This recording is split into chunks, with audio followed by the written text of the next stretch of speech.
balance of payments.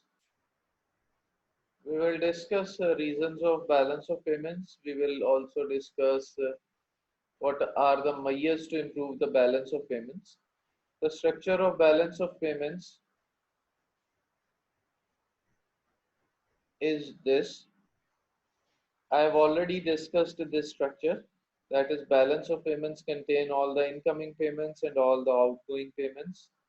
If the incoming payments are greater than the outgoing, then we have positive balance. If the incoming payments is less than the outgoing payments, we have a negative balance.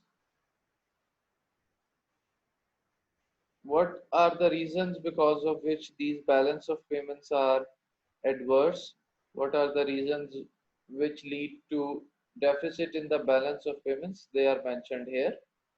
Decrease in exports, increase in imports, lack of modernization of export-oriented industries, import restrictions by developed countries,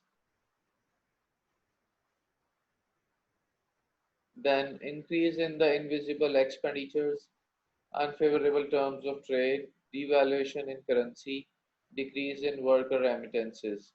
First one is decrease in exports. That is very common point that we have low exports. We do not earn higher from exports. When we do not earn high amount of income from our exports, it will lead to deficit in balance of payment. Increase in imports, our imports are more as compared to the exports. When we import more, we have to pay more. When we pay more, then there is adverse balance of payments. There is a need to control imports. Third is lack of modernization of export oriented industries. Whatsoever we are producing in Pakistan, our industries are not modern in nature. Our industries are not producing products which are produced by using modern techniques of production. We are not a technological based economy. Because of lack of modernization of export oriented industries, it leads to lower exports. Because of that, we have adverse balance of payment structure. Import restrictions by developed countries. Whatsoever we export, for instance, we export cotton products.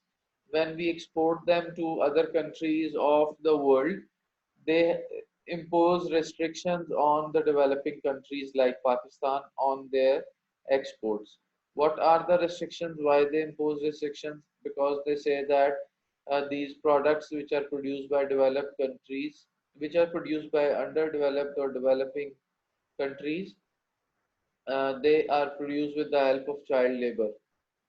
Likewise, they are handmade products, they are not modern products. Like, so there are certain other reasons of restricting the imports from developing countries, that so that they may not get the major share from their exports. Fifth is increase in expenditures.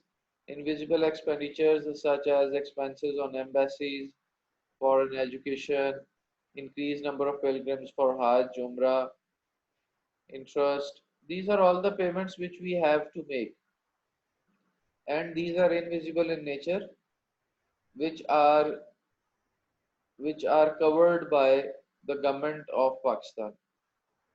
When these invisible expenditures they increase, our outgoing payments they also increase, which ultimately lead to uh, adverse balance of payment structure.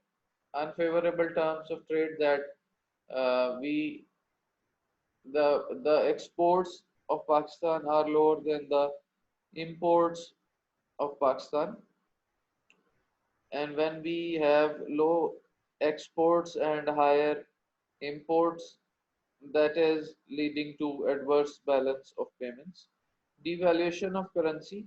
Whatsoever payment we have to make, we do not make those payments in Pakistani rupees. If we are trading with America, we will have to pay them in dollars.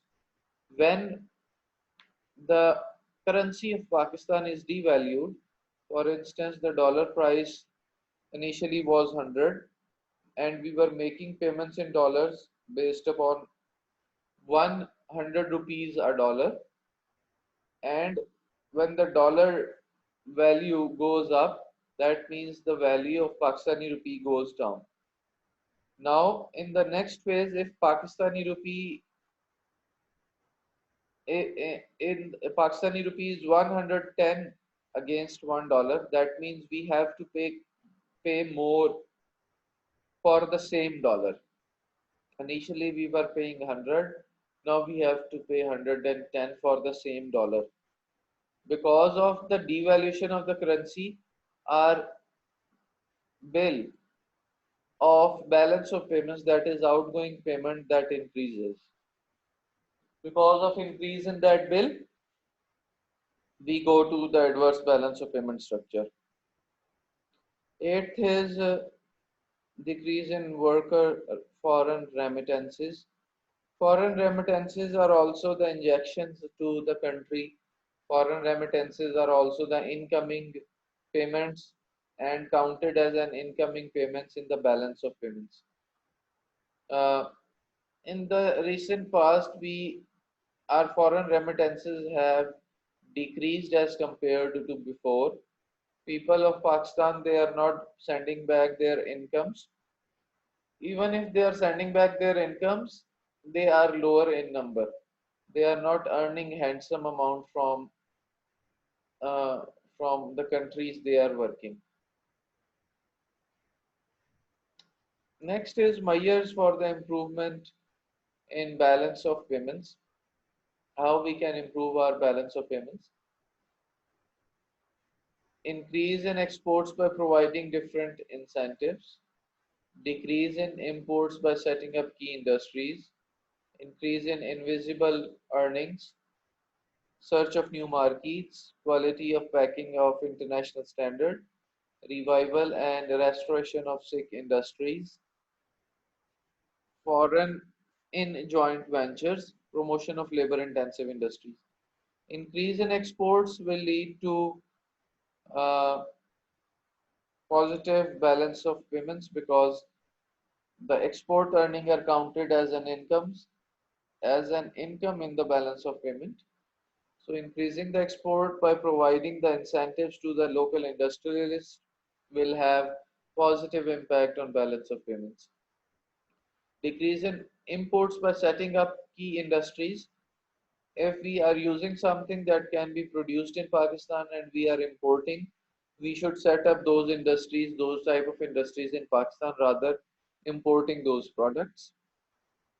Third is increase in invisible earnings. I have discussed that what are the types of invisible expenditures.